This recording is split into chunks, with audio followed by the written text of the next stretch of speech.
blessed Sunday sa atin lahat. Ngayon lang ako mag-post guys dahil wala kaming mga ilang days. Alam niyo na siguro, nakikita niyo sa news kung anong nangyayari dito sa bansa namin ngayon. Buong city, capital city dito, magulo. Alhamdulillah, dito sa place namin, outskirts kami ng ng Dhaka. Wala rin naman kaguluhan dito, walang demonstrations. Alhamdulillah. Kaya safe kami dito, huwag kayong mag-alala mga guys. Ang mga bata hindi ko sila pinapalabas dahil mahirap na. Yung lugar namin parang semi-village ito, pero alhamdulillah wala namang kaguluhan. Tapos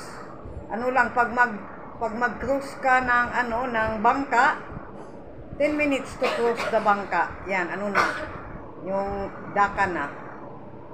Tapos pwede din mag over the bridge. Pwede din. Kaya mamili tayo dahil ang mahal ngayon, mamili tayo ng mag-stock tayo kahit bigas lang at saka yung lentils para yung importante para kung magkaano man, may stock tayo.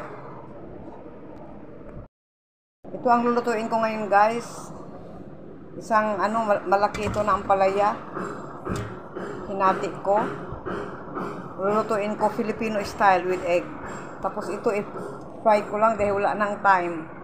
Dahil lumabas kasi. Yun lang ang lulutuin ko guys dahil wala na kasing time. Lumabas kami kanina ni Rihanna. Kabado akong lumabas pero need namin dahil may importanteng lakad. So, yung mga natin, yung mga plano sa buhay, may blockages dahil mahirap mag-commute sa main city dahil nakakakaba. Ayaw namin mag-risk dahil nakikita nyo naman, tingnan nyo na lang sa news kung anong nangyayari dito ngayon. Mag 1 month na rin ito kaya sarado lahat ng classes. Schools lahat sarado. Kaya na lang nag-open ng bank. Ang bangko din noon at saka offices nag-close. Lately lang nag-open ang bank. Pero ang mga eskwelahan sarado pa rin for the safety of the mga estudyante. Magluto muna ako guys. Luto-luto tayo. O sige, mamaya ulit tayo. Our lunch guys. Okay kami dito, safe. Dahil hindi naman lumalabas yung mga girls. Hindi ko sila pinapalabas. Kaya huwag kayong mag-alala. Pray lang tayo na maging okay lang ang lahat ng kalagayan dito sa bansa ngayon. Dahil talagang magulo. Okay? Ingat kayo guys. Love you all. You're the night sky trying to make me see